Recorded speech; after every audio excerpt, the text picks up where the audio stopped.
কলকাতা বুকে স্বপ্নের জাল পাতা ধুম ধামাকা তাহলে ফাইনালি আমাদের সুপারস্টার জিদ্দা হিন্দি মুভিতে অভিনয় করতে দেখা যাবে এবং করছে। তো এটা কিন্তু ফাইনালি কিন্তু বিগ আপডেট চলে এসেছে। তো এটা কিন্তু আনন্দ পত্রিকা থেকে কিন্তু আমরা জানতে পেরেছি যে সুপারস্টার জিদ্দা কিন্তু ফাইনালি কিন্তু পুরো একটি হিন্দি মুভিতে অভিনয় করতে দেখা যাবে প্রথমবারের মতো।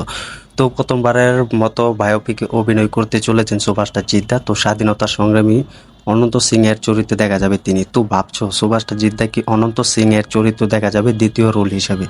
তো এটা হচ্ছে টলিউডের বস। আমি আগেও বলেছি যে সুপারস্টার জিদ্দা কিন্তু এক নতুন হিন্দি মুভি কিন্তু নিয়ে ফিরছেন। তো এটা কিন্তু খুব তাড়াতাড়ি কিন্তু অ্যানাউন্সমেন্ট শুরু করবেন। তো এটাই কিন্তু হতে যাচ্ছে। তো এই মুভিটি কিন্তু পরিচালনা করবে প্রতীক বসু, অর্থাৎ প্রতীক বসু কিন্তু এই মুভিটি পরিচালনায় কিন্তু থাকতে চলেছেন।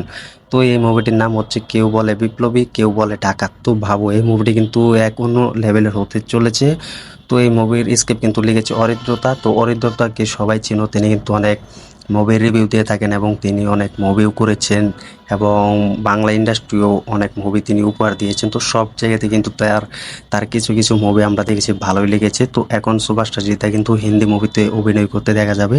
তো সুপারস্টার জিদ্দা কিন্তু কনফার্মভাবে কিন্তু ফিরতে চলেছেন বিগ মাসালা মুভি নিয়ে।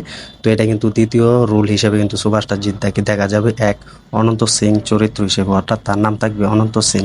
তো এটা কিন্তু ডিরেক্টর করতে চলেছেন পরিচালক প্রতীক বসু। তো ভাবো সুপারস্টার জিদ্দা কিন্তু এর জন্য কিন্তু মুম্বাই আছেন এবং পুরো বলিউড কিন্তু রাজত্ব করবেন সুপারস্টার জিদ্দা। তো এটা কিন্তু পুরো এর আগে আমরা দেখেছি একটা মুভি কিন্তু তৈরি হয়েছিল। তো সেখানে কিন্তু ঢাকাতের নিয়ে কিন্তু মুভিটি কিন্তু তৈরি করা হয়েছে। তো তো তোমরা কমেন্ট করে জানিয়ে দাও কেউ বলে বিপ্লবী, কেউ বলে ডাকাত। তো এই মুভির সুপারস্টার জিদ্দাকে কিরকম মানাতে যাচ্ছে কমেন্ট করে জানিয়ে দাও। তো ভিডিওটি ভালো লাগলে শেয়ার করে দিও, আর চ্যানেল নতুন হয়ে থাকলে চ্যানেলটি সাবস্ক্রাইব করে সাথে থেকেও। তো ধন্যবাদ সবাইকে এতক্ষণ সাথে থাকার জন্য।